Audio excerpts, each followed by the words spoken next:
The books I'm of in the the New prophet, King James Isaiah Bible. My mom gave me 37. this Bible. I read the whole entire Bible. There's no contradictions. We see the prophecies get fulfilled right in front of us. We're going to be in the books of the prophets.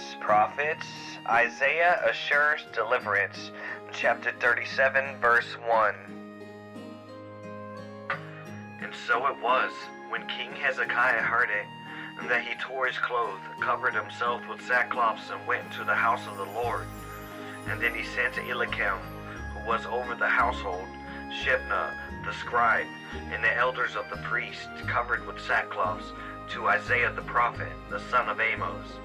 And they said to him, Thus says Hezekiah, This day is the day of trouble and rebuke and blasphemy. For the children have come to birth, but there is no strength to bring them forth.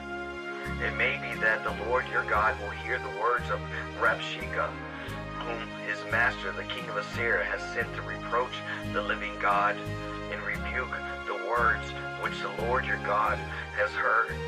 Therefore lift up your prayers for the remnants that is left.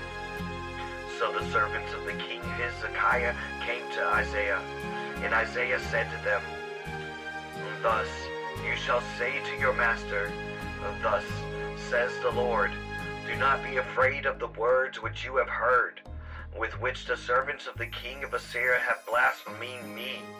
Surely I will send a spirit upon him, and he shall hear a rumor and return to his own land, and I will cause him to fall by the sword in his own land. Sennacherib threats and Hezekiah's prayers.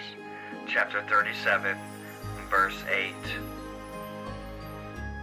Then Rabshakeh returned and found the king of Assyria warring against Libnah, for he heard that he had departed from Lachish. And the king heard concerning Tahika, king of Ethiopia, and he has come out to make war with you.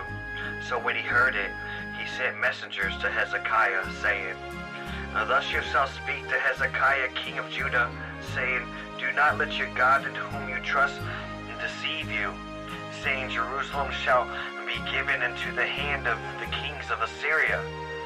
Look, you have heard what the kings of Assyria have done to all the lands by utterly destroying them. And shall you be delivered? Have the gods of the nations delivered those in whom my fathers have destroyed?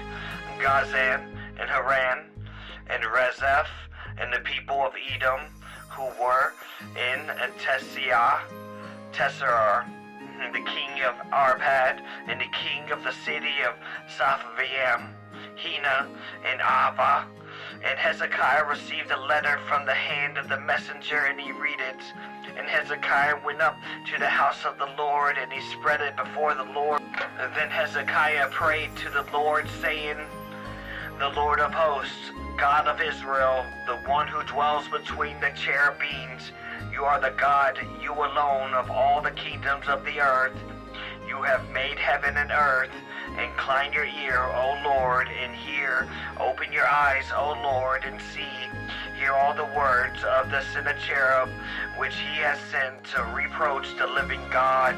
Truly, Lord, the king of Assyria has laid waste of all the nations of their lands, and have cast their gods into the fire, for they were not gods, but the works of men's hands, wood and stones, and therefore they destroyed them.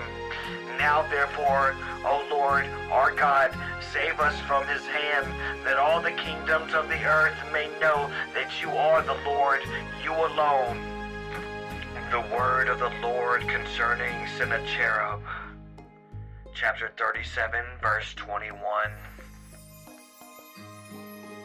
Then Isaiah, the son of Amos, sent to Hezekiah, saying, Thus says the Lord God of Israel, because you have prayed to me against Sennacherib, king of Assyria, this is the word which the Lord has spoken concerning him. The virgins, the daughters of Zion, has despised you, laughed you to scorn. The daughters of Jerusalem has shaken her head behind your back, whom have you reproached and blasphemed.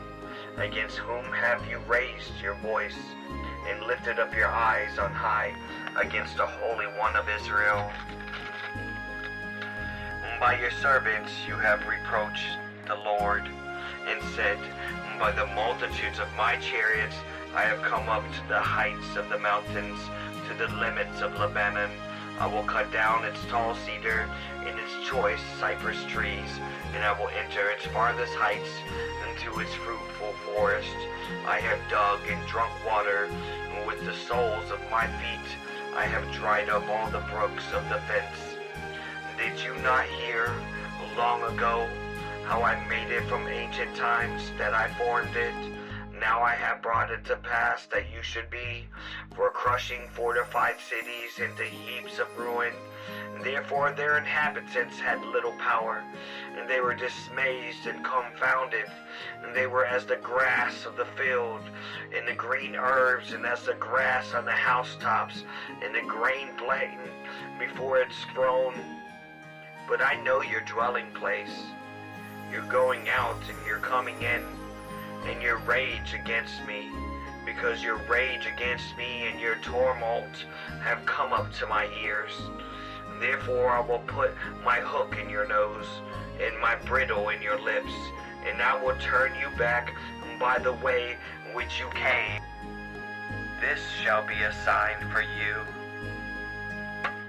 You shall eat this year such as grown of itself, in the second year which springs from the same, also in the third year sow and reap, plant vineyards, eat the fruits of them, and the remnants who have escaped of the house of Judah shall again take root downwards, and bear fruit upwards, for out of Jerusalem shall go a remnant, and those who escape from Mount Zion.